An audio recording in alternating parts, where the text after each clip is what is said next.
Catherine Kowalski pressed a folded linen napkin to her split lip before the first course had been cleared, because Lady Morcant despised disorder at table more than cruelty, and blood was disorder.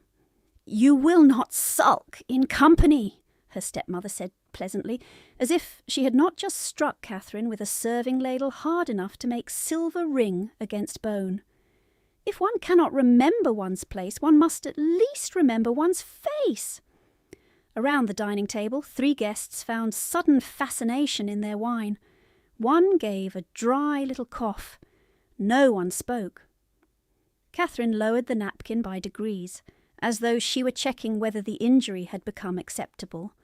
She was 22 and had long ago learned that pain was easiest to endure when it was treated as a bookkeeping matter. This happened, this cost, this line closes. Tears would be called theatrical, anger would be called ingratitude. Silence, at least, could not be misquoted. "Forgive me," she said, because that was the required line. Lady Morcant smiled and turned back to carving pheasant. In the mirror over the mantel, Catherine caught her own reflection in fragments between candles and gilt.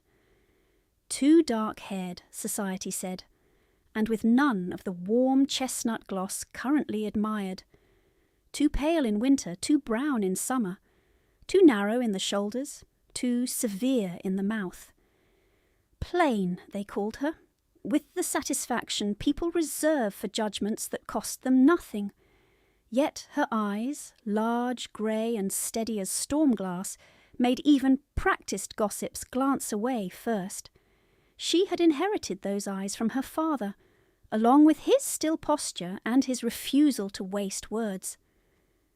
After his death, the house that had once held his laughter and arguments, and the smell of ink, became Lady Morcant's stage. The bookroom was turned into a card salon. His maps were rolled and shoved into cupboards. The clerks dismissed. Catherine remained unpaid and useful, moving through the townhouse as if she were one more piece of inherited furniture. Durable, out of fashion, difficult to sell. She rose before dawn to direct the kitchen and stayed up after midnight to copy invitations, settle bills, mend cuffs, soothe creditors, and endure Lady Morcant's public corrections. The servants, who had loved her father, gave her what kindness they dared, an extra coal in her grate, a warning whisper before guests arrived, a cup of tea left where no one could call it indulgence. Catherine accepted each favour with a nod and offered, in return, exact fairness. She did not forget who had children, who had gout, whose brother had shipped out to sea. Quiet people notice everything. Her private dignity lived in a locked trunk under her narrow bed. Inside lay the papers her father had taught her to read as if they were novels, estate ledgers in his compact hand, shipping manifests from Danzig and Riga, letters in Polish, French, and rough merchant German, and a notebook where he had written for her, in the margin beside a column of figures, "Truth survives best when copied twice." She opened that trunk at night and touched each packet as if taking attendance. She did not know yet how she would use the knowledge in those pages. She knew only that she must keep it from Lady Morcant, who treated every object in the house as convertible to cash. By March, whispers had become arrangements. Lady Morcant received Mr. Pritchard, a widower of 50 with heavy rings, damp hands, and a laugh that arrived a second late, as if even his own jokes repelled him. He was in trade, newly wealthy, and eager for respectability. He praised Catherine's sensible disposition while looking at her collarbone as though assessing horseflesh. After he left, Lady Morcant entered Catherine's room without knocking and sat on the edge of the bed, a rustle of black silk and violet scent. "You will be civil to Mr. Pritchard," she said. "He is prepared to settle generously." "I have no wish to marry him." "Wish!" Lady Morcant gave a little laugh. My dear girl, one wishes for weather. One contracts for security. Catherine kept her voice level. Your father intended to die and leave debts, Lady Morkant snapped, and her eyes hardened. Do not test me. You owe this house your maintenance. You owe me obedience. If Mr. Pritchard is patient enough to overlook your defects, you will be grateful. When she had gone, Catherine knelt and slid the trunk farther under the bed until her knuckles scraped floorboards. The lock clicked under her fingers like a promise or a warning. She could not tell which. 2 weeks later, rain came down in thin silver cords and turned the streets to black shine.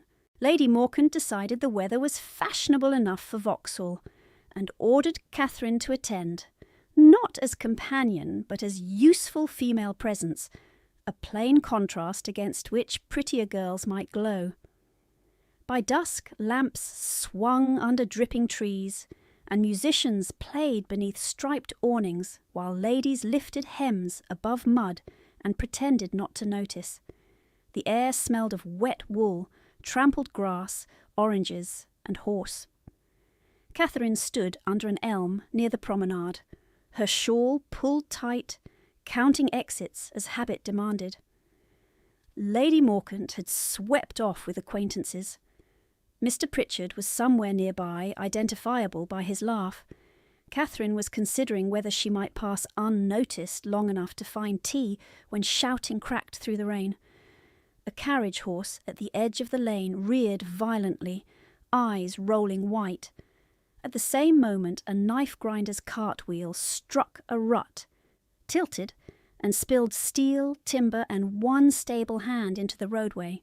He hit the stones badly. Someone screamed. Several gentlemen swore. No one moved. Catherine was running before she knew she had chosen. The man, perhaps in his 20s, was conscious, his face gone waxy with shock. Blood pumped bright from his forearm, where a broken shaft had sliced deep. Catherine dropped to her knees in mud, stripped off her shawl, folded it hard, and bound above the wound. "Look at me," she said, voice flat with focus. "What is your name?" "Tom," he gasped. "Tom, you are not to sleep. Tell me if you can count." Hands appeared in her periphery and vanished again, hovering uselessly. "Pressure here," she snapped to the nearest pair of boots without looking up. "No, harder. If you faint, I shall drag you upright myself." "Miss, Harder." The man obeyed. Another pushed through the ring of onlookers, coat dark with rain, expression cut from the same stone as his signet ring. Catherine recognised him from caricatures and cautious comments overheard in drawing-rooms. Julian Hale, Earl of Ashcombe, wealthy, reserved, dangerous in the way men become when they have nothing left to prove. Tom's eyes darted to him. "My lord!" "Stay with me, Tom," Ashcombe said sharply, then looked to Catherine for instruction. She gave it before propriety could intervene. "Keep him talking. Ask him his mother's name, his street, anything. Do not let him close his eyes." Ashcombe crouched, heedless of mud soaking his coat, and did exactly as told. They worked in rough coordination until a surgeon, summoned from a nearby pavilion, arrived cursing the rain and demanding light. Catherine held the lantern steady while he examined the arm, stitched and wrapped. Only when the bleeding slowed and Tom started weeping from delayed terror did she realise her own hands were shaking. Ashcombe rose. Rain tracked down his temple and caught on his jaw. "You have medical training?" "My father believed ignorance wasteful. Most people froze. Most people were dry." A flicker at the corner of his mouth suggested not amusement but recognition. "Tom is in my stables. You have my thanks, Miss Kowalski." His brows lifted as if the name reached some memory. "Kowalski," he repeated. "Then I am doubly in your debt." Before she could ask what he meant, Lady Morkant appeared with outrage sharpened to a fine point. "Catherine, you are drenched and kneeling in filth before half the city. Must you always seek display?" Catherine stood, mud to her calves, shawl gone, blood on her wrists. A man was hurt. "And you are not a surgeon." Ashcombe stepped forward, not aggressive, simply undeniable. "Lady Morcant, Miss Kowalski prevented your evening from ending in a funeral." Lady Morcant's smile flashed and failed. "How very gallant, Lord Ashcombe." "Catherine, come away." Catherine curtsied to Ashcombe, brief, controlled, and allowed herself to be steered toward the lantern-lit walkway. Behind her she heard him issue quiet orders in a tone that made men obey first and think later. By morning the house was brittle with fury. Lady Morcant kept Catherine standing in the morning room while she read a visiting card as if it were an insult in expensive paper. Opposite her, Mr. Harrow, Ashcombe's steward, waited with old-fashioned patience, hat in hand. "My employer wishes to express gratitude," he said to Catherine, not Lady Morcant. "He has learned of your facility with languages and accounts. Ashcombe House has need of a temporary cataloguer for foreign correspondence and trade ledgers. The position is salaried with room and board if required. You may begin Monday." Lady Morcant made a sound like a teacup cracking. "Miss Kowalski is not seeking employment." Catherine looked at the steward. "What salary?" He named a figure large enough that the room altered around it. Not wealth, never that, but independence measured in rent, food, legal advice, coach fare, choices. Lady Morcant set down the card very carefully. "This is absurd. Catherine has obligations here." Mr. Harrow inclined his head. "The offer remains open 48 hours. After he left, Lady Morcant closed the doors and turned the key. "You will refuse," she said. Catherine stood very still. "On what grounds?" "On the grounds that respectable girls do not enter strange houses to rummage through men's papers." "Respectable girls are also not struck at dinner." Lady Morcant's face blanched, then flushed dark. "Do not be insolent. Do you imagine this is rescue? Men like Ashcombe do not hire without motive. You will be a laughing-stock by week's end." "I am already one," Catherine said quietly. "At least there I would be paid." Lady Morcant moved closer, lowering her voice. "If you defy me, I shall call in every favour and every debt. You will find no refuge, and Mr. Pritchard will not remain patient for ever. Then he may marry Patience." The slap came fast, but Catherine saw it early enough to turn. Lady Morcant's ring caught her cheekbone instead of her mouth. Pain flashed white. Catherine did not raise a hand in return. When Lady Morcant left, breathing hard, Catherine waited a full minute before kneeling to pull out her trunk.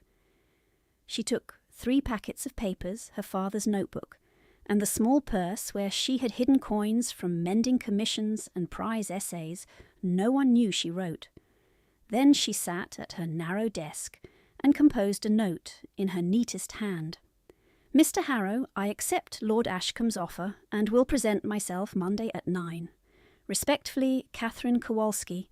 She sanded the ink, folded the paper, and sealed it with plain wax. The risk was not abstract. If she stayed, Lady Morcant would bind her to Mr. Pritchard before summer and call it filial duty. Her father's papers would vanish piece by piece into auction lots and fireplaces. The debts, real or invented, would swallow what remained of his name. If she went, she might be ruined by rumour, dismissed without reference, or used as a pawn in games she only partly understood. A woman without fortune could be destroyed by less than a whisper, but ruin in motion was still motion. At dusk she sent the note by a kitchen boy who adored her for teaching him sums. At midnight she packed 1 trunk. At dawn she stood in the old book-room, now card tables and mirrors, and touched the mantel where her father had once leaned while asking her, at 13, to translate a shipping clause for sport. "Truth survives best when copied twice," she whispered. Then she copied her life into a second column and carried it, by her own hands, to the door. The front steps were still wet from the night's rain when Catherine crossed them with a trunk handle biting into her palm and no one to announce her departure. Morcant House's butler watched from the hall as if uncertain whether he ought to stop her. In the end he only bowed, very slightly, very quickly, the smallest rebellion, and said, "God keep you, miss," before shutting the door. The street smelled of horse steam and coal smoke. Catherine set her trunk down once to shift her grip, then again to flag a hackney. By the time she gave the driver Ashcombe House's direction, her gloves were damp through and her cheeks still burned where Lady Morcant's ring had caught bone. She sat upright all the way, one hand braced on the trunk lid between her knees, as if someone might try to pry it open when the carriage checked in traffic. No one did. Ashcombe House stood back from the street behind ironwork and clipped yews, its stone frontage severe enough to look almost monastic, despite the size. It was not ostentatious, it was certain. Mr. Harrow met her in the entrance hall with a ledger tucked under one arm and relief in his eyes that he did not bother to hide. "Miss Kowalski, promptness is a virtue this house understands. If you will come with me." A footman took her trunk. Catherine surrendered it only after extracting the key and slipping it into her reticule. The hall gave onto a long gallery lined with portraits of men who seemed to disapprove of breathing too loudly. Harrow set a practical pace and spoke in the tone of someone who had trained difficult staff, tenants, and occasionally his own employer. "You are engaged for cataloguing and translation. You report to me for wages and schedule. For the correspondence itself, you report to his lordship. You will have a room in the east wing, second floor, breakfast at 8, luncheon at 1, dinner at 7 unless otherwise posted. If anyone tells you your work is merely clerical, ignore them. They cannot add." Catherine almost smiled. "I shall try not to embarrass arithmetic." He opened a baize-covered door and ushered her into a room whose windows faced the square. Shelves climbed to the ceiling. Boxes were stacked in disciplined towers. A large table sat beneath good light, laid with sharpened pencils, sand, tied bundles of letters, and 3 ledgers so fat they looked upholstered. "This was Lord Ashcombe's father's map room," Harrow said. "His lordship dislikes unnecessary alterations." He set down his own ledger and tapped the nearest box. "Baltic contracts, 6 years. We've had disputes over freight claims and tariff declarations. His lordship suspects leakage. I suspect stupidity. You may prove us both right." Before Catherine could answer, the door behind her opened again. Julian Hale entered in a dark coat. No ornament except his signet ring and the line of fatigue at his temples. In daylight he looked younger than his reputation and harder than his years. "Miss Kowalski," he said, "thank you for accepting." "Thank you for paying." If the bluntness surprised him, he gave no sign. "Harrow has authority over household logistics. If anyone impedes your work, tell him. If Harrow cannot solve it, tell me."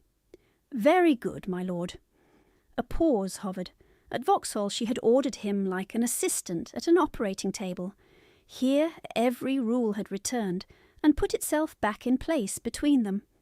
His gaze flicked once to the fading bruise on her cheekbone, and away again, granting privacy by pretending not to see. "You'll find sealed packets marked in red wax. Those are our personal. Catalogue them. Do not open them." "Understood." He inclined his head and left as quietly as he had arrived. By noon, Catherine had forgotten hunger. The work was exacting in the way she loved. Names, dates, cargoes, exchange rates, signatures. Ink quality changed with ports. Paper stock betrayed urgency and scarcity.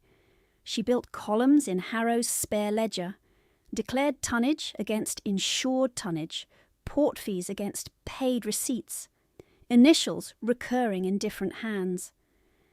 Twice she caught herself whispering Polish phrases under her breath as she translated clauses drafted to confuse rather than clarify. At one, a maid appeared to say, luncheon was served below. Catherine capped her ink and followed. The dining room held 8 people, and enough cool politeness for 30. 2 ladies old enough to weaponize fans looked Catherine over with scholarly discouragement. A fair-haired young man with Ashcombe's jawline but none of his stillness lounged like a cat in good boots. Across from him sat a woman perhaps 25 in fashionable lilac, chin tilted as if scenting inferior wine. "Miss Kowalski," Harrow said, performing introductions without flourish. "Lord Peregrine Hale, Mrs. Denton, Lady Felbridge, Lady Anne Whitlow." Peregrine, cousin unmistakable, bowed from his chair. "Ah, the heroine of Vauxhall. We are all to become efficient now, I'm told." Catherine took the remaining seat. "Efficiency is rarely contagious, Lord Peregrine. You are safe." Lady Felbridge made a soft, choking noise that might have been laughter if laughter had not been beneath her. Mrs. Denton asked, "And do all your clerks answer back so briskly in your district, Lord Ashcombe?" Ashcombe, at the head of the table, buttered bread with military precision. "Only the competent ones." Silence followed, then soup. Catherine kept her eyes on her plate and her ears open. The women spoke around her as if she were furniture with unusual posture. Peregrine asked whether she took dictation in shorthand. Lady Anne wondered aloud whether foreign tongues made one less marriageable. Catherine answered only when addressed directly, and never apologised for knowing the answer. After luncheon she returned to the map room and worked until candlelight. On the 3rd day she found the first true fracture. A Danzig shipment declared as machine parts had been insured at triple rate under a second policy held in a shell company whose principal agent appeared nowhere else in Ashcombe's books, except once in a private disbursement list linked to the northern mines. The signature authorising that disbursement was nearly Julian's hand, and not quite. Correct slope, wrong pressure, the kind of forgery made by someone who had practised from invitations but never watched him sign under fatigue. She copied the entry twice, then carried both copies to Harrow. He read, blinked, read again. "If this is accurate, someone has been bleeding us by inches." "By inches over years," Catherine said. "Enough that no single quarter causes alarm." Harrow's face settled into grim admiration. "His lordship will want this tonight." That evening Ashcombe summoned her to his study. The room was lined with law books and campaign maps. A fire burned low. He stood by the mantel, sleeves rolled once, as if he had been going through papers himself and resented that anyone noticed. Harrow handed him Catherine's copies. Ashcombe read in silence, then placed the pages flat on the desk and set his fingertips against the wood. "Can you prove chain of authorisation?" he asked her. "Yes, not from this ledger alone. From correspondence in Box 4 and ship manifests in Box 7. There is a clerk in Newcastle initialling amended declarations under 3 names. He repeats his numeral 7s with a cross stroke in all 3. Would you recognise the hand again? I already have." For the first time, unmistakably, his expression shifted from reserve to something like respect. "Continue." "I intend to." A tiny pause, then, "Good." She ought to have felt triumphant. Instead, she felt observed in a way that made her wary. Not predatory, not flirtatious, but intent, like a man measuring whether he might trust a bridge in floodwater. By week's end, the household had adjusted to her presence the way bodies adjust around an old injury. Grudgingly, then constantly. Servants discovered she said please and remembered names. Harrow began leaving increasingly difficult bundles on her table with the calm confidence of a man setting hounds on scent. Peregrine stopped making jokes in Polish when he learned she understood every syllable.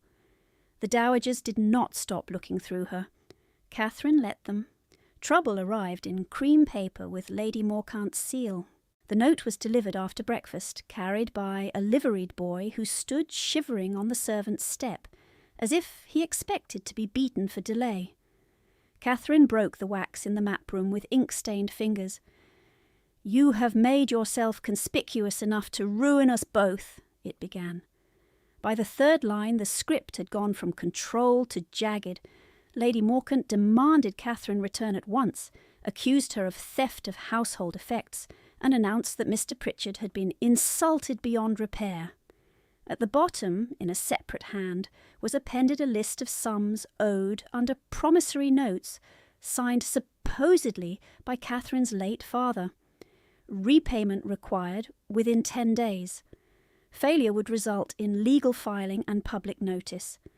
Catherine read it twice, then set it down and felt the room tilt very slightly to the left. 10 days. The amounts were ruinous, even if she sold everything she owned twice over. She took the note and list to Harrow, who swore once under his breath and escorted her directly to Ashcombe's study without asking permission first. Ashcombe read in stillness that grew colder with each line. "These notes are years old," he said at last. "Why produce them now?" "Because I have wages now," Catherine said, "and because extortion requires leverage. She has less than before." "Do you know these signatures?" "I know my father's hand. I cannot be certain from copied figures." Ashcombe rang for a footman. "Send for Mr. Linley." "Linley?" Catherine asked. "My solicitor." She looked up sharply. "I cannot ask you to involve yourself." "You did not ask." Linley arrived before luncheon, brisk and powdered and discreetly curious. By candlelight that evening he had obtained partial copies from Lady Morcant's attorney and returned with a mouth like a drawn string. 3 notes. Ink inconsistent with claimed dates. Witness names include one man dead 6 months before execution and another who cannot write his own initials. I cannot yet prove fraud in court, but I can delay enforcement." "Delay is not enough," Catherine said. "No," Linley agreed, "but it buys us room." A room narrowed quickly. Within 2 days, invitations began to include her name in pencilled marginalia. The rescued clerk, Ashcombe's curiosity, that Kowalski girl who kneels in mud. One hostess accidentally seated Catherine beside a bishop and asked whether she found the Earl's library morally improving. Another inquired, loud enough for 3 tables, whether paid female employment counted as a step above governessing or below. Ashcombe attended these dinners with her once, then not again. He remained correct in public, distant in private, and increasingly inaccessible except by note routed through Harrow. Catherine understood caution. She did not forgive abandonment dressed as strategy. When Captain Vane appeared at Ashcombe House, the atmosphere shifted from chilly to flammable. He arrived uninvited, or invited by Peregrine. Stories differed with polished boots, a smile full of old sins, and the kind of charm that only works on people who have never had to recover from it. Vane was Ashcombe's cousin by marriage and scandal by profession, recently returned from the continent under a cloud thick enough to shade several counties. At dinner he greeted Catherine as if they were old friends. "Miss Kowalski, Lady Morcant speaks of you often." "I had not realised she was your historian," he laughed. "Sharp. I see why Julian keeps you." The table went quiet. Ashcombe set down his glass. "Captain, if you cannot speak civilly, you may eat elsewhere." Vane raised both hands in mock surrender and turned his attention to the fish course, but his eyes lingered on Catherine with speculative malice.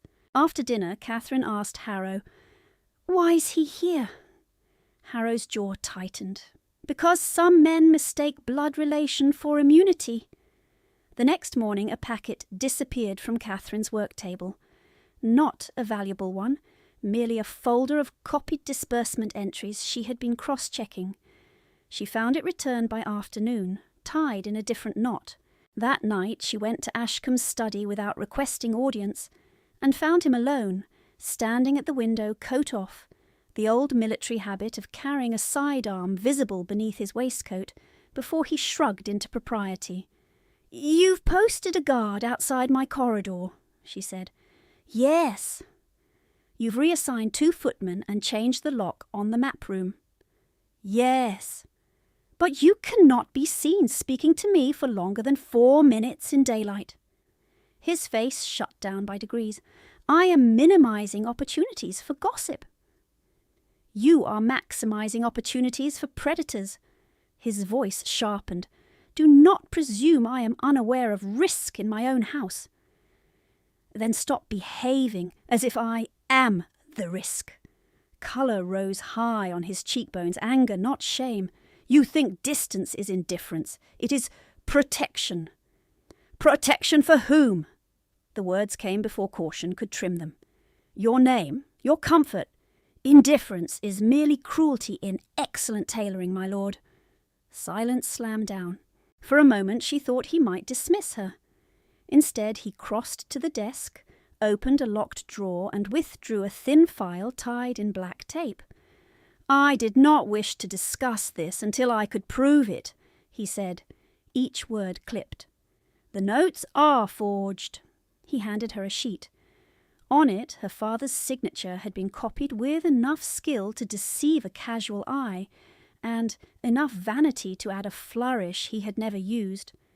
Beneath it sat a second signature, authentic, taken from an old shipping power of attorney, and traced with slight tremor. "Linley compared pressure marks under magnification," Ashcombe said. "The ink on the alleged notes is recent, scraped and smoked to imitate age. Witness attestations are false. Lady Morcant's attorney may not know. Vane does." "Vane?" "He has debts, military and gaming. He has also had access to family papers through Peregrine's laxity and through—" He broke off once, then finished flatly. "Through me, years ago, when I believed he preferred disgrace to felony." Catherine stared at the forged name until the letters blurred. Fury steadied her better than fear. "If they forged these, what else?" "That," he said quietly, "is the question." She sat without invitation and spread her own copied columns beside his file. Disbursements from Baltic Freight, insurance anomalies, a transfer to a Newcastle intermediary tied to Northern Mine leases, Vane's initials in correspondence regarding temporary custodial authority, Lady Morcant's note demanding immediate repayment to force Catherine's signature on settlement papers. Separate crimes, one method: create debt, force consent, convert paper to property. A knock came. Harrow entered, face grim. "Apologies. A messenger from Newcastle. Urgent." Ashcombe read the dispatch and swore, low and precise. "Speak plainly," Catherine said. He handed her the letter. It reported that revised lease directives had arrived at the mine office carrying Ashcombe's seal and instructions to divert a quarter of winter output revenue to a holding account pending familial reconciliation agreements. The directives were irregular but plausible. 2 clerks had questioned them and been threatened with dismissal by a representative claiming authority from Captain Vane. Catherine felt a hard click in her chest, like a lock turning. "It is one scheme," she said. "My father's trust and your mine revenue. They mean to seize both by paper before anyone can contest signatures." Ashcombe did not deny it. Harrow, always practical even in outrage, said, "We can challenge Newcastle directives tomorrow and halt transfers."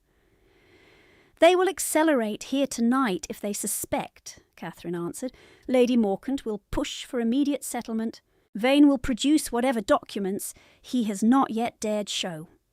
Ashcombe looked at her, and some old restraint gave way enough for truth. There is something else, he said. When Harrow withdrew and shut the door, Ashcombe remained standing as if confession were easier at attention. Your father and I served on the same trade commission 7 years ago, he said. He was one of the few men who argued with me without flattery. When he fell ill, he asked me to watch over your interests if needed. Catherine went very still.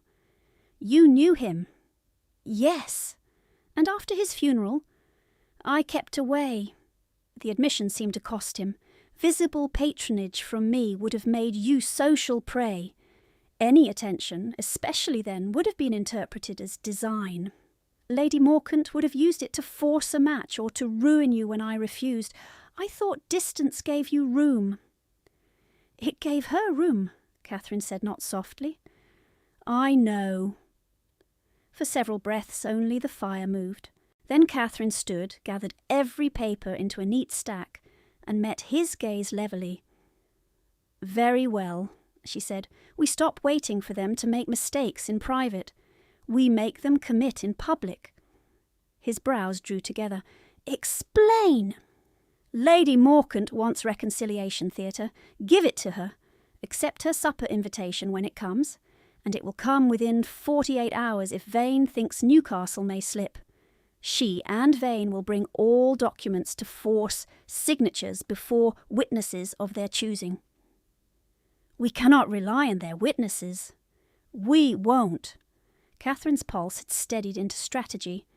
I choose mine. Harrow can place a magistrate's clerk among the card tables as a guest's secretary. Linley attends as your legal adviser under pretext of drafting family settlement. We let Lady Morcant display every forged note and directive at once. Then we close the door. Ashcombe watched her as if he had misjudged the dimensions of the room he was standing in. You are asking to stand in a room with people who have already tried to corner you. I'm done being cornered. A slow, grim nod. Then we do it your way. Catherine tucked her father's notebook under her arm. Ink and evidence and anger aligned. Good, she said. Because this time, my lord, I intend to be paid in more than wages. Harrow did not waste the moment. By the time Catherine finished speaking, he had already pulled a blank invitation list from a side shelf and begun marking names with a carpenter's pencil. Lady Morcant prefers crowded tables when she intends private coercion, he said. Too many eyes for anyone to claim they saw clearly. We counter with eyes that do. Not obvious allies, Catherine said. People she believes she can manage. Mrs. Denton enjoys spectacle more than loyalty, Harrow murmured as he wrote. Useful. Lady Felbridge hears everything and repeats it in confidence to 6 persons before midnight. Useful in a different way. Ashcombe took up the Newcastle dispatch again. I'll send riders tonight to suspend any directives not verified by my hand. If Vane has men already in place, they may try to force transfers before the order arrives. Then he will need ready cash to keep them obedient, Catherine said. He will press Lady Morcant for immediate execution of the notes. The housemaid brought in fresh candles. None of them noticed the wax spilling onto the tray. Before midnight, 2 letters left Ashcombe House under seal.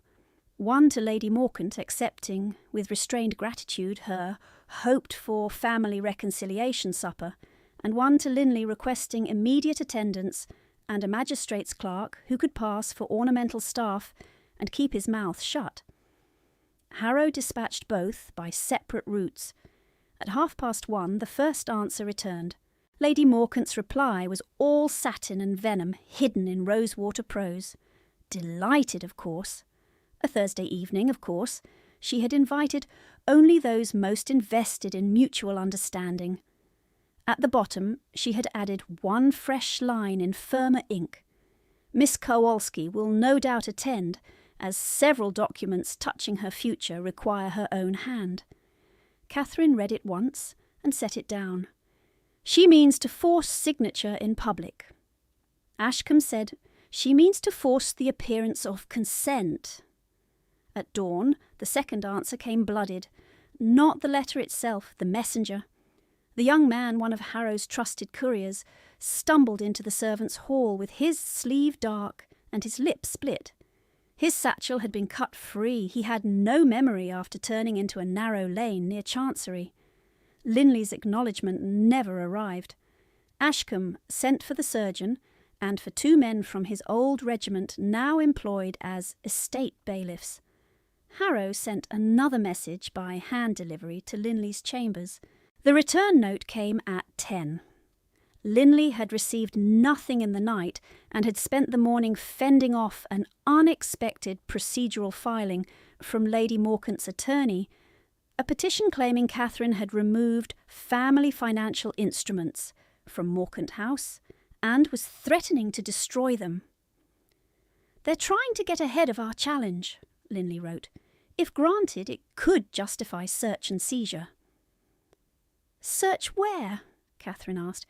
"Wherever they claim probable possession," Ashcombe answered, "including here." By noon, the rumour had done what rumour does best. A note from a hostess who had never liked Catherine enough to pretend arrived with pious concern for the unhappy misunderstanding over certain stolen papers. A mine partner sent Ashcombe a pointed inquiry about household irregularity and whether his recent staffing decisions were guided by sentiment. Even Peregrine appeared in the map room doorway with unusual seriousness and shut it behind him before speaking. "Vane was at White's this morning telling anyone who would listen that you've brought in a clever little thief to tidy your accounts by burning the bad pages," he said to Ashcombe, then looked at Catherine. "Forgive me, I repeat filth because you must hear it." "Filth heard is filth that can be answered," Catherine said.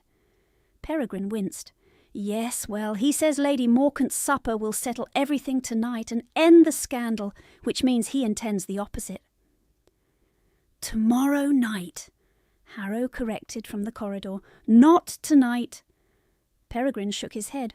"No, changed an hour ago. Lady Morkant has advanced it to this evening. Candlelight, card tables, immediate signatures, and, I quote, 'no legal busybodies to spoil domestic peace.'" The room went very quiet. Ashcombe held out his hand.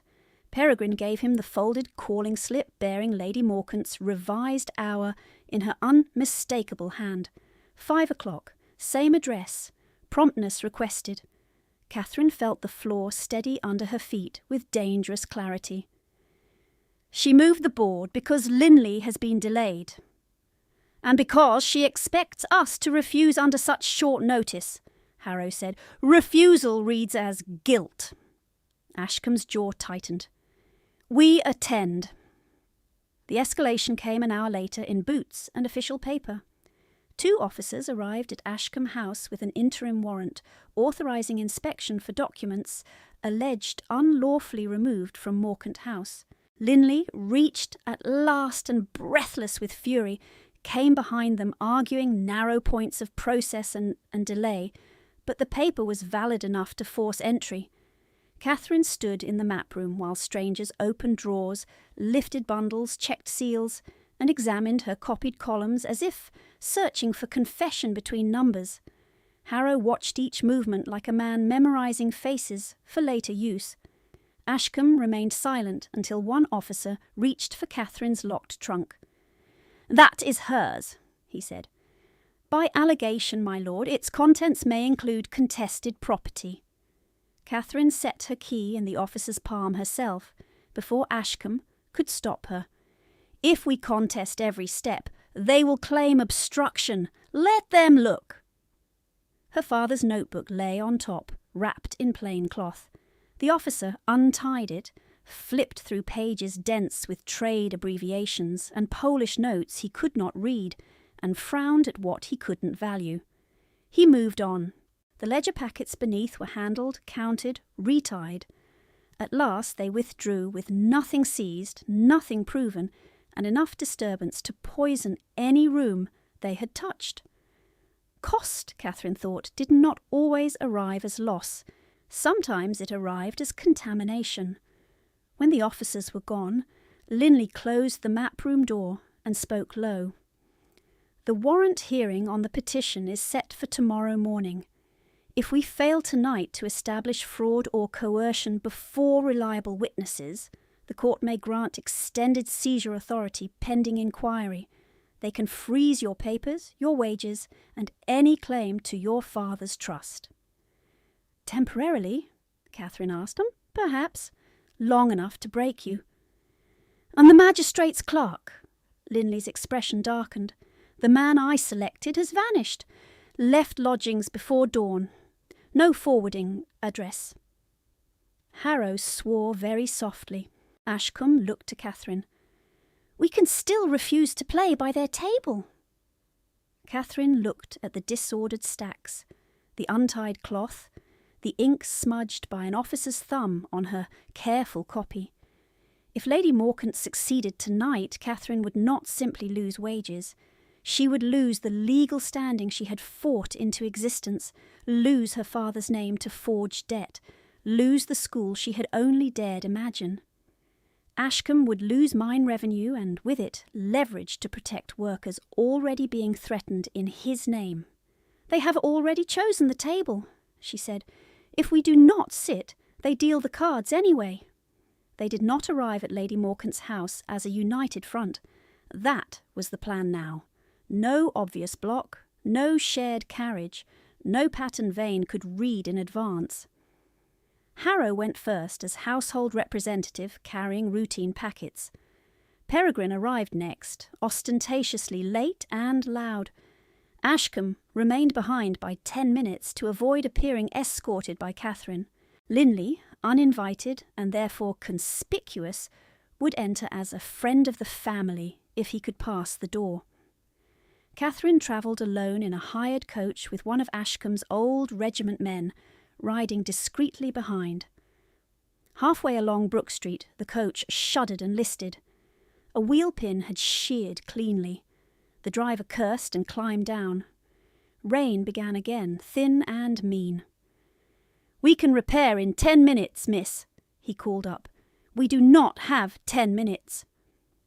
She stepped into the street with skirts already wet at the hem and saw, across the lane, a narrow alley where a second hackney stood with no lamps lit and no driver visible. The regiment man rode up, scanning shadows. "Could be chance," he said. "Nothing tonight is chance." He put himself between her and the alley while they waited for the pin to be reset. No one emerged. No one needed to. Delay had done its work. By the time Catherine reached Lady Morkant's door, the first toasts had begun without her. Inside, heat and candle wax and perfume hit like a physical wall. She was announced not as Miss Kowalski, but as Miss Catherine, family ward, a tiny cruelty delivered in polished tones. In the drawing-room, faces turned with predatory brightness. Lady Morkant advanced to greet her in black silk and pearls, all maternal composure. "My dear child," she said, loud enough for the room, "how brave of you to come despite your recent confusion." Catherine curtsied. "Confusion clears quickly in good light." Lady Morkant's fingers tightened on her elbow for one heartbeat before releasing. "Of course, we shall have so much clarity tonight." Captain Vane appeared behind her shoulder, as if summoned by scent. "Miss Kowalski, looking almost respectable."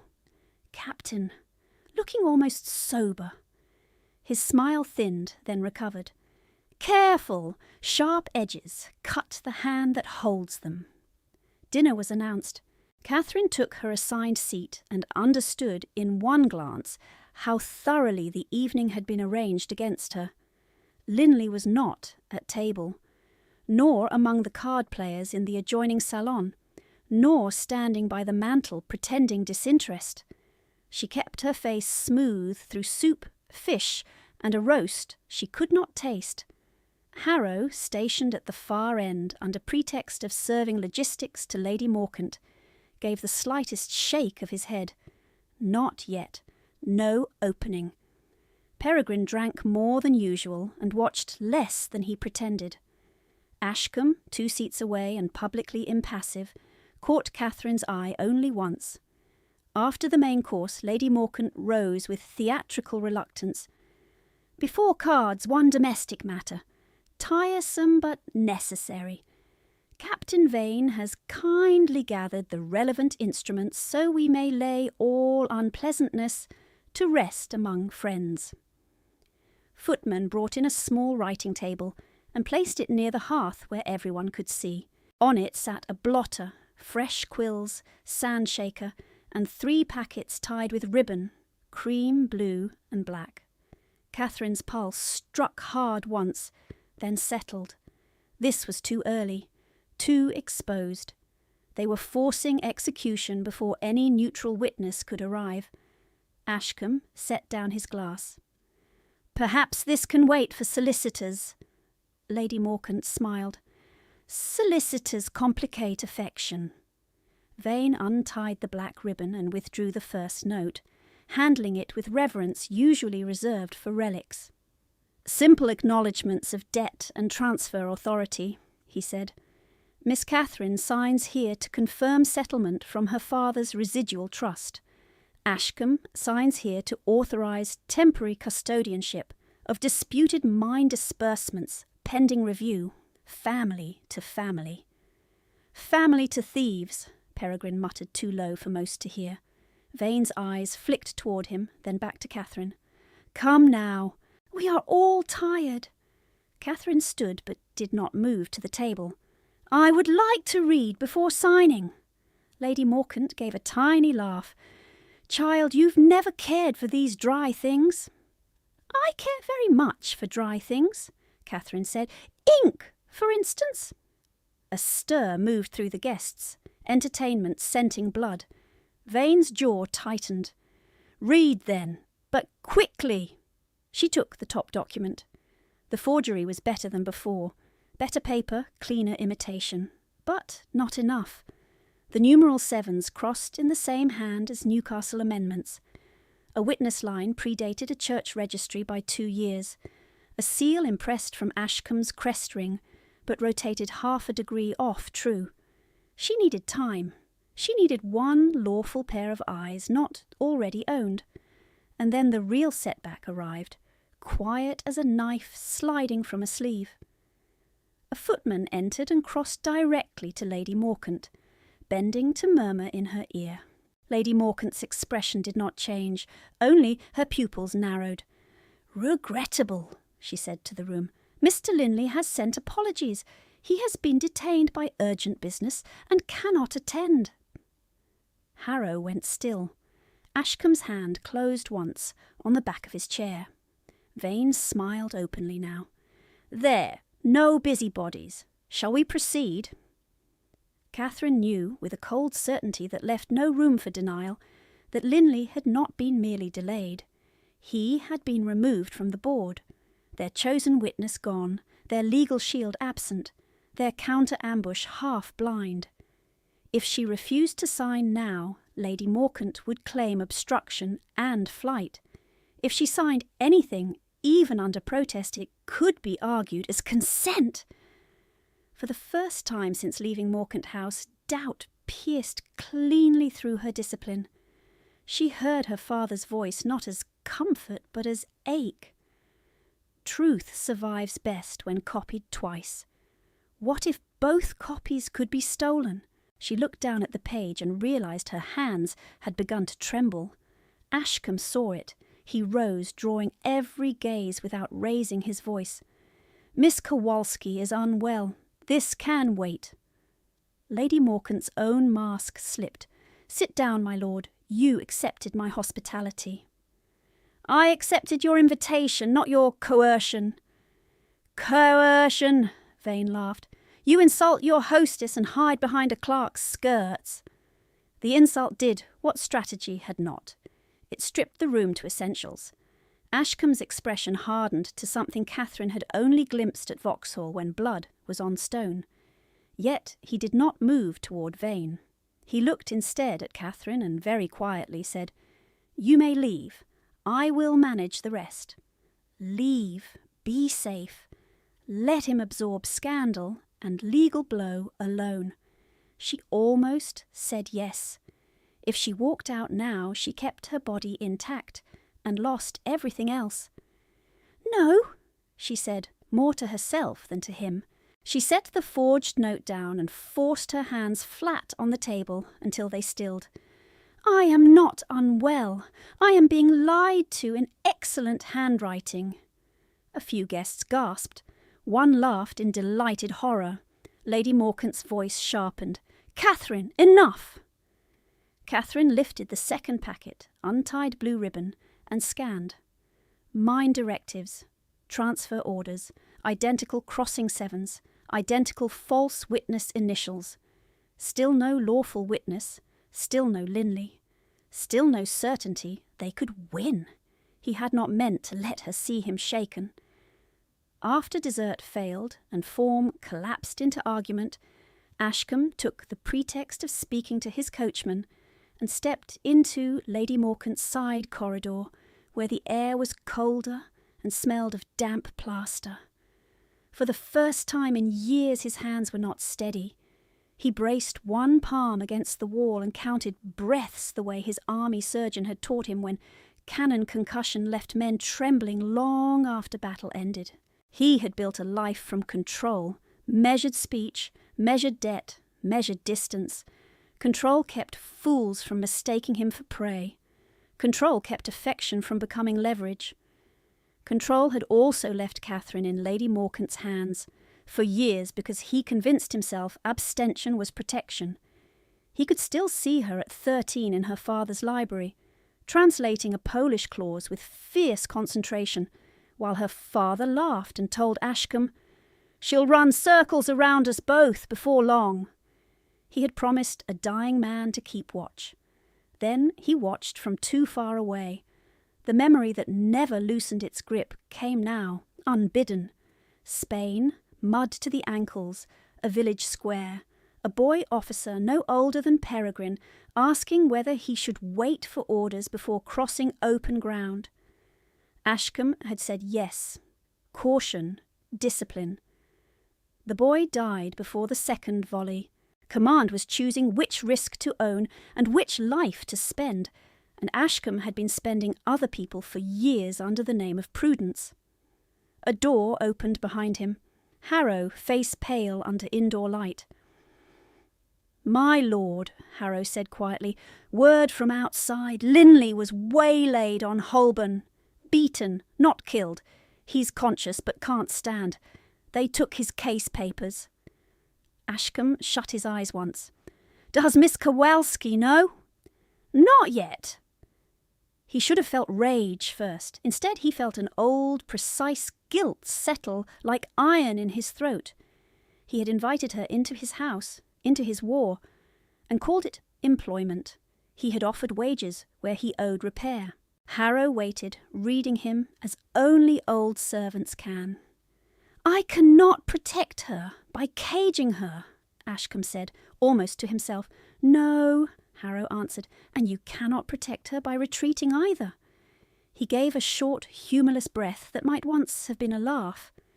"You presume to lecture an earl." "I presume to keep him from repeating himself." Ashcombe straightened. When he spoke again, the shake had gone from his voice, but not from what lay beneath it. "If violence starts in that room, get her clear." "And you?" "I stand where I should have stood years ago." Harrow held his gaze, then nodded once. Ashcombe turned back toward the drawing-room and paused at the threshold long enough to see Catherine at the writing-table, shoulders square, isolated in a ring of candlelight and hostile attention, refusing to yield her place.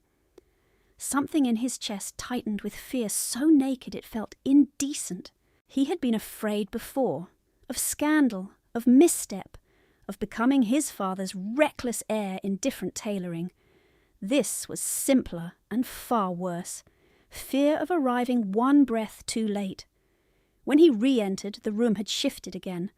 Lady Morkant had abandoned persuasion and moved to threat-wrapped as propriety.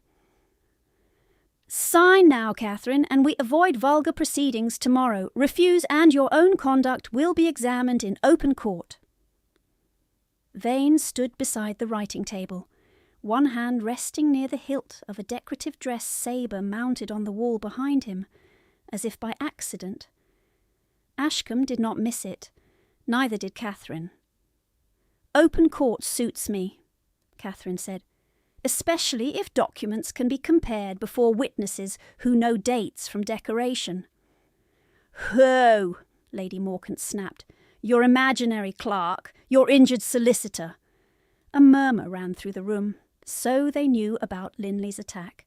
They wanted them to know. The side door opened. A late arriving guest was announced. Mr. Edwin Price, secretary to a minor baronet. Thin, forgettable, spectacles slipping down his nose. Harrow did not look at him. Catherine did once, and understood not the magistrate's clerk they had arranged, but perhaps another chance, improvised and precarious, or perhaps another trap. Vane saw her glance and smiled with teeth. More spectators. Excellent. Lady Morkant lifted her chin. "Lock the front doors. No one leaves until this tiresome business is settled." A footman hesitated. Vane said, without looking at him, "You heard Lady Morkant." The bolt shot home with an audible iron crack from the hall. Candles hissed in their sconces. Rain tapped the tall windows. Somewhere in the house a clock began striking the quarter, each chime too clear. Catherine placed both palms on the table, the forged papers spread before her like laid cards, and looked from Lady Morkant to Vane, to the unfamiliar secretary, and finally to Ashcombe, who had taken position not at her side but half a step behind, and between her and the wall of displayed weapons. No one in the room moved. Then Vane untied the final ribbon. And lifted a single sheet heavier than the others, cream vellum edged in blue. "A guardianship instrument," he said smoothly. "In light of Miss Kowalski's recent instability, Lady Morkant assumes temporary authority to execute financial decisions on her behalf. Entirely proper. A kindness, really." A rustle passed through the room like dry leaves catching fire. Catherine held out her hand. "Give it to me." He did, with a little bow sharpened by contempt. She read the first line, then the second, and felt anger settle into focus so clean it was almost calm. Her name had been copied in a hand trained on her old letters. The date was wrong by 3 days. The witness line included a curate who had left London a month earlier. At the bottom, a blank space waited for her signature under language that would strip her legal control of her father's trust and assign collection authority to Lady Morkant and designate adviser Captain Roland Vane. Not a settlement. A seizure. Catherine lifted her eyes. "You ask me to sign away my person and property because I declined to be stolen quietly." Lady Morkant's smile thinned. "Do not perform, Catherine." "I am reading." She turned to the room, voice clear enough to carry to the card salon beyond. "Since we are among friends, let us be exact. This instrument cites debt notes allegedly executed by my father in 1813. Yet one witness, listed here, Mr. Edwin Pike, died in 1812. The second witness, Mr. James Bell, cannot sign his own name. The ink has been smoked to mimic age. "The seal impression is rotated," Vane snapped. "You presume far above your station." "I presume arithmetic," she said. "Dates are stubborn." A few guests shifted uneasily. Others leaned forward, hungry. She reached for the black packet and drew out the 3 promissory notes. "And these, each bears a flourish my father never used. If any gentleman here doubts me, I invite comparison with his authenticated shipping power held at Dyer and Holt, filed March 3rd, same year. I can provide folio and shelf." "Enough!" Lady Morcant hissed. "No," Catherine said, and now there was steel in it. "Not enough. The blue packet contains mine directives sent to Newcastle diverting winter revenue to a holding account. The authorising initials appear under 3 names but repeat the same crossed 7. Same pressure marks, same hand. Captain Vane's clerkly disguise would be impressive if he knew merchants write numbers faster when lying." Vane took 1 step toward her. "Mind yourself." From the doorway, the thin secretary, Mr. Price, spoke for the first time, voice mild and carrying. "Captain, perhaps the lady might finish, for clarity." Vane glanced at him, dismissed him, and turned back.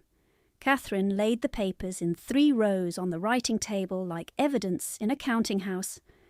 "I will finish." Lady Morcant demanded immediate signature under threat of public ruin.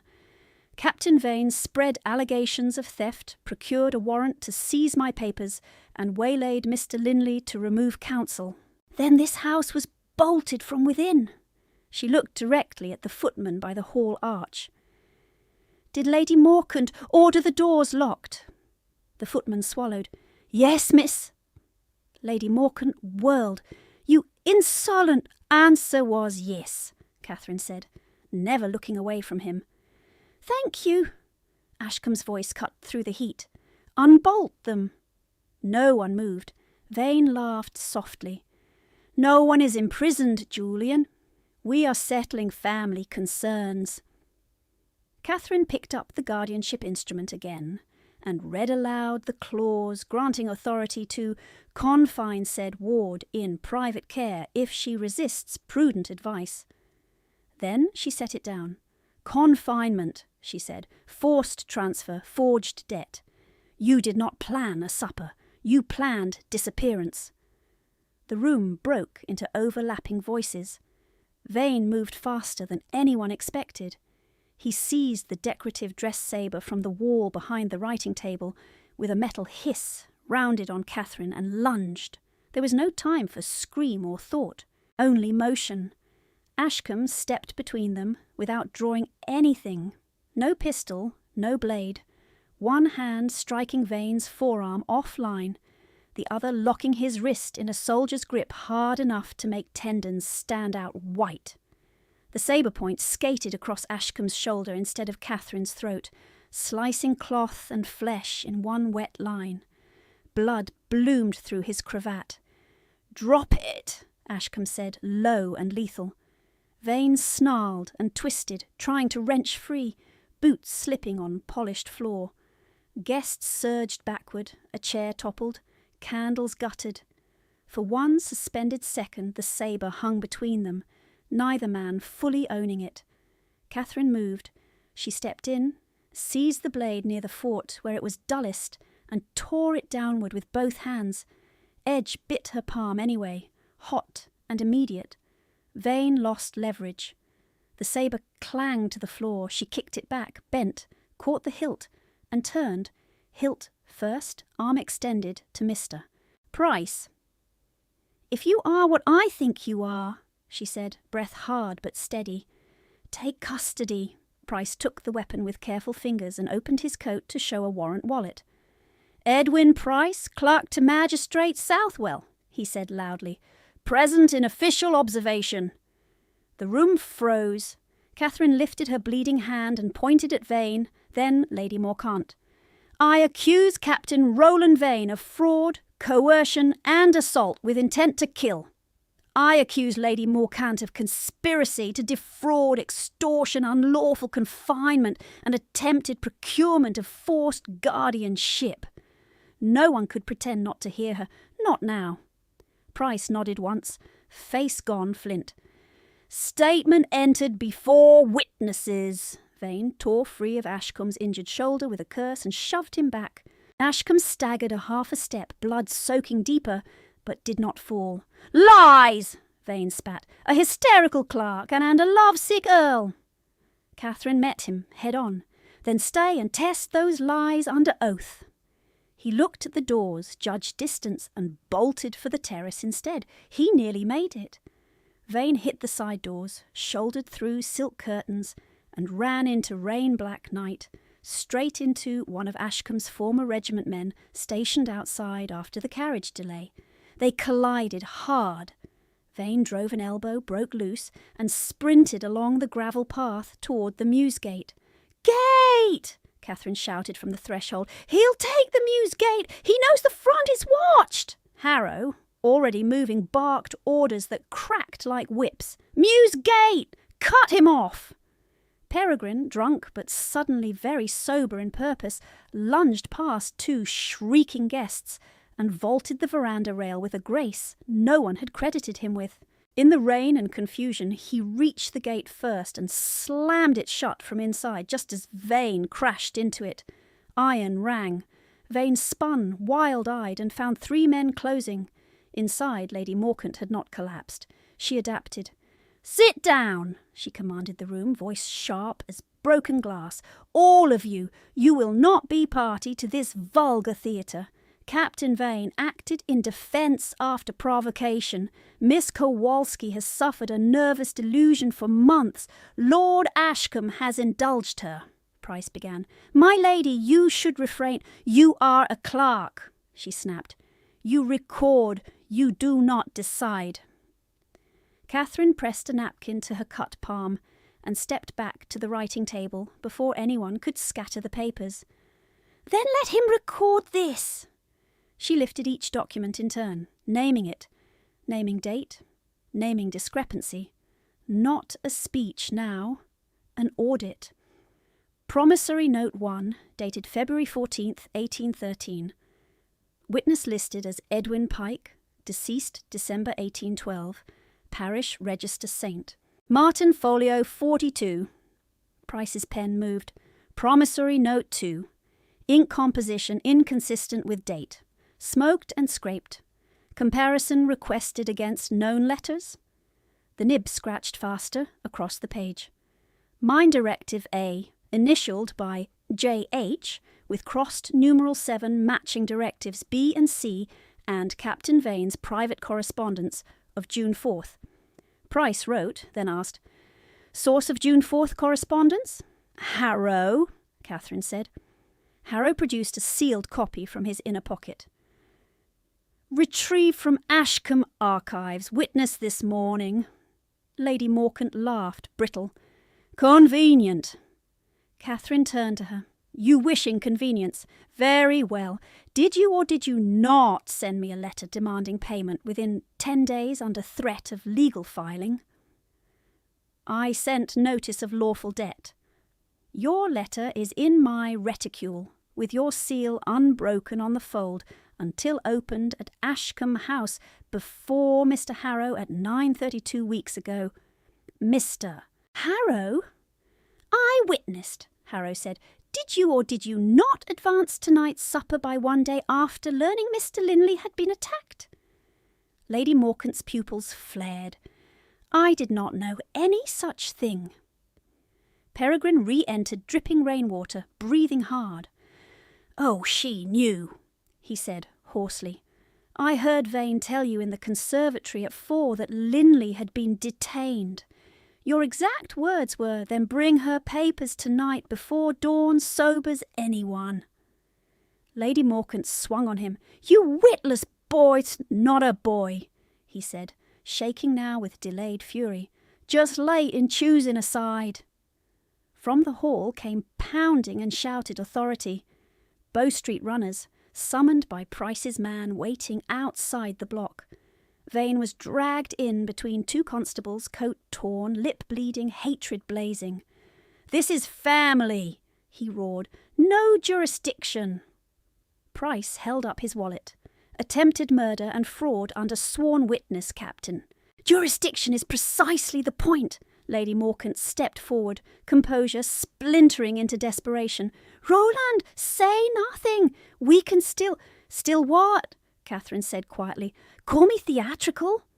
Lady Morcant turned on her, voice dropping to a hiss only half the room could hear and all the room understood. "You ungrateful little nobody! Your father would be sick to see what you've made of his name." The insult landed, but did not break. "My father taught me to read a ledger," Catherine said. "You taught me to read predators. Tonight I used both." Price looked up. "I require signatures from witnesses present to verify utterances and events. Those willing remain." No one left. Not one. Lady Felbridge signed with shaking flourish. Mrs. Denton signed with relish. The footman signed block letters that took him 3 attempts. Peregrine signed and then, after a beat, wrote beneath his name, "I attest Captain Vane drew first steel." Vane fought when the manacles clicked. He cursed, threatened, promised ruin. It took both constables and the regiment man to force him to the door. Lady Morcant did not fight. She stood very straight, white as candle wax, watching Catherine with a hatred emptied of confidence. As she passed, escorted by a female attendant Price had insisted upon, she said, "You have no idea what society does to women who win this way." Catherine held her gaze. "Then society may begin learning new habits." When the door shut behind them, the house exhaled, and Catherine, suddenly aware of the blood running down her wrist and of Ashcombe's cravat gone red, sat down very carefully before her knees gave way. The surgeon at Ashcombe House was brisk, sleepy, and unimpressed by aristocratic drama. "Hold still," he told Ashcombe, stitching the shoulder wound while Harrow held a lamp and muttered dark things about decorative weapons. "Shallow, clean slice. You'll live, my lord, unless stubbornness proves fatal." Ashcombe, pale but upright, said, "Ask Miss Kowalski first." Catherine sat opposite, with her own hand unwrapped. The cut across her palm was not deep enough to cripple, deep enough to scar. She watched the surgeon clean it, biting once on a folded cloth and refusing laudanum. When both were bandaged, the surgeon packed his instruments. "No lifting for either of you. Keep clean dressings, and perhaps avoid supper parties." After he left, silence settled over the study, dense and strange after hours of noise. Harrow set tea on the table and withdrew with his usual tact, pausing only to say, "Mr. Price requests your signed statement at first light, miss. Linley is alive, bruised, angry, and dictating from bed." "Thank you," Catherine said, and meant it all the way down. When they were alone, Ashcombe looked at her bandaged hand. "You should have let him take the blade." "You were busy." He gave a short breath that might have been pain or laughter. "I was." She looked at his shoulder, at the cut she had not been able to prevent. "I told you indifference was cruelty. I did not mean for engagement to involve blood." "It generally does," he said quietly, then shook his head. "No, that was glib. I mean—" He stopped, started again. "You were magnificent tonight." Catherine stared at her teacup, because if she met his eyes she might do something reckless like cry. "I was terrified. So was I." She looked up then. He did not look away. At dawn she gave her statement to Price in the map room, each detail pinned to time, place, witness. Price asked careful questions. Catherine answered without embroidery. Truth, copied twice. By mid-morning she was at Linley's bedside in his chambers, where he lay with one eye swollen shut and a temper sharp enough to cut glass. "They took my case papers," he growled, "and left me my teeth by oversight. Idiots! Price's notes are better anyway." He squinted at her bandage. "You did not sign anything?" "Nothing. Excellent. Magistrate remanded Vane pending formal charges. Lady Morcant under supervised release until hearing. We move for immediate restoration stay on your trust and injunction against seizure." "Can she still bury me in procedure?" Linley smiled, wolfish despite bruises. "She may try, but now she does it from underneath attempted murder. judges dislike that. Catherine left with exhaustion in her bones and something else beginning under it. Not relief, not yet, but traction. That evening, back at Ashcombe House, she went to her room, knelt by her trunk, unlocked it, and lifted out her father's notebook. Instead of returning it to the dark, she carried it downstairs to the library and set it on an open shelf between maritime law and merchant arithmetic. Harrow, passing with account books, paused. "Shall I have a lock fitted, miss?" She ran her bandaged fingers along the spine once. "No, let it breathe." He nodded as if she had signed a treaty. The trial days were cold and crowded and smelled of wool, damp paper and old wood polish. Catherine sat at counsel table with Linley, her scar healing stiff under kid glove, and answered questions that tried to make her either fool or schemer. She refused both options. She gave dates. She gave sums. She gave sequence. When opposing counsel implied emotional entanglement had coloured her judgment, she said, "Arithmetic is not romantic, sir." And the courtroom laughed at the lawyer instead of her. Peregrine testified sober and shaking, and did not flinch when Vane glared. The footman testified. Price testified. 2 Newcastle clerks travelled down to testify. By the time Catherine's father's authentic signature was compared against the forged notes under magnification in open court, even Lady Morcant's attorney stopped pretending confidence. Vane was convicted of fraud and assault and sentenced to prison. Lady Morcant escaped prison by narrow social engineering and weaker evidence on the blade itself, but she did not escape ruin.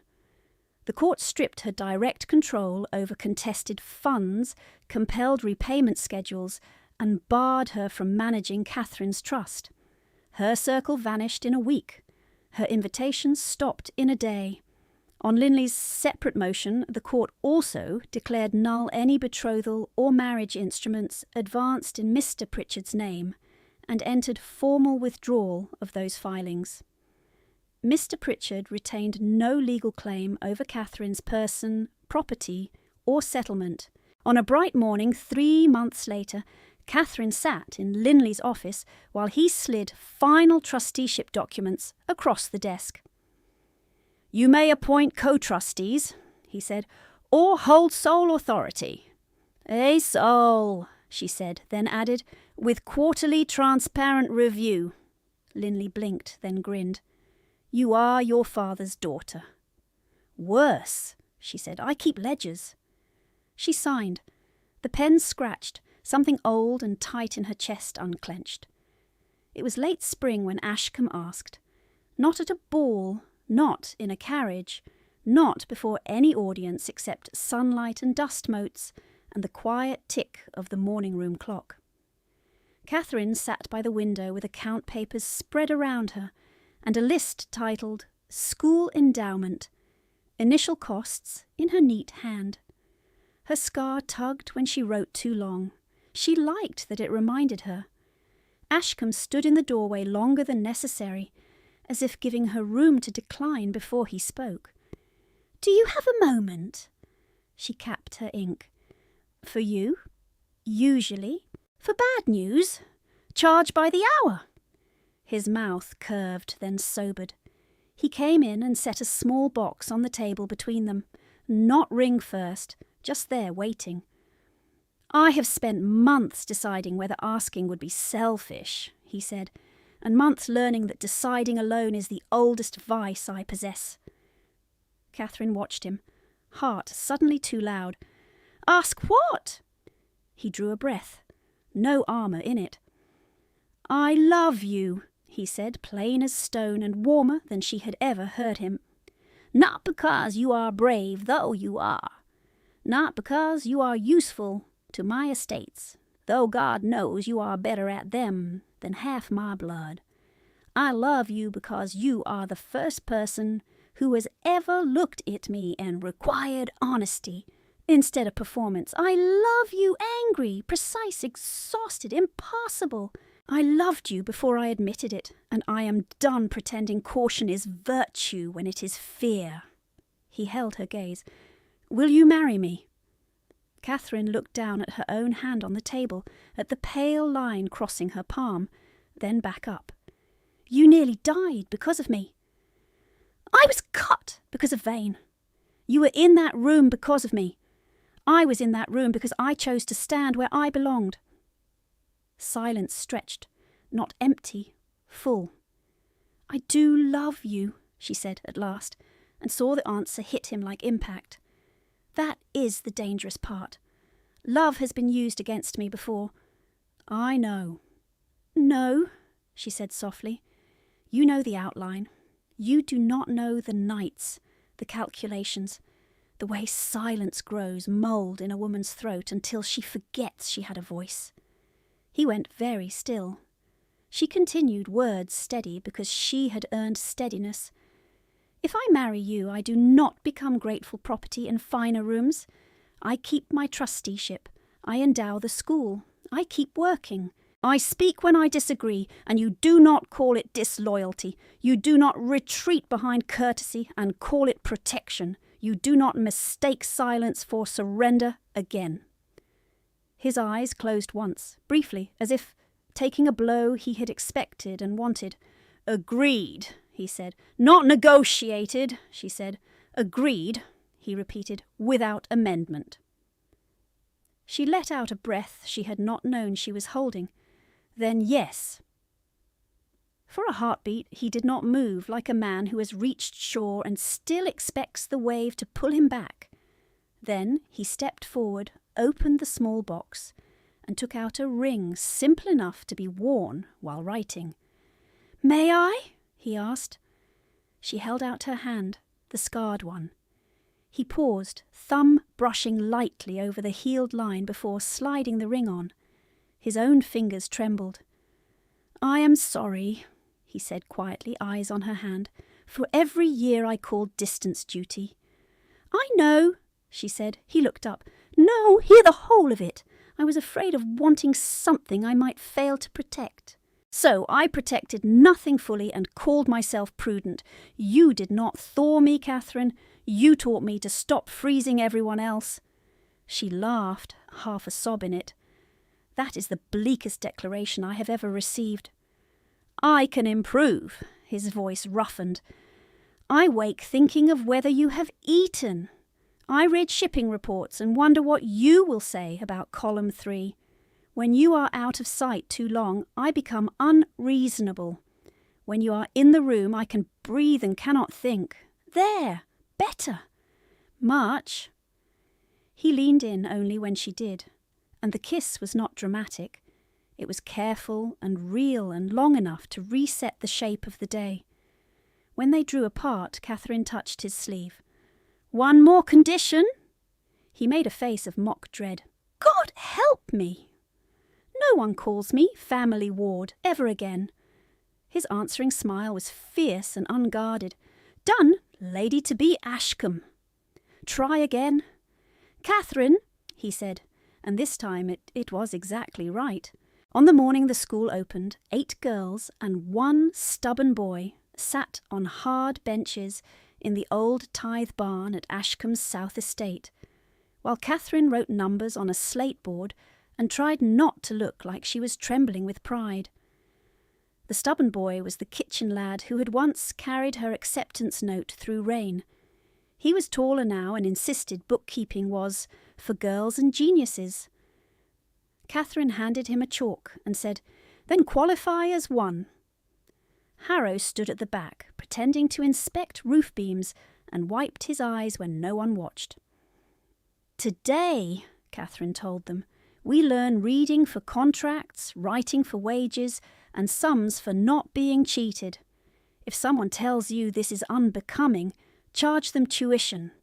Laughter, then concentration." At luncheon in the estate dining room, Lady Felbridge, now loudly supportive of educational philanthropy she had once mocked, asked whether practical arithmetic might make servants insolent. Catherine folded her napkin beside her plate, untouched, and answered, "Only to dishonesty. No one struck her, no one told her to remember her face. Later that week, in London, Lady Morkant's final note arrived from a reduced lodging in Bath, requesting an increase to her court-ordered allowance, and enclosing a complaint about provincial exile. Catherine read it in the library, then passed it to Linley, who had come to review quarterly trust reports.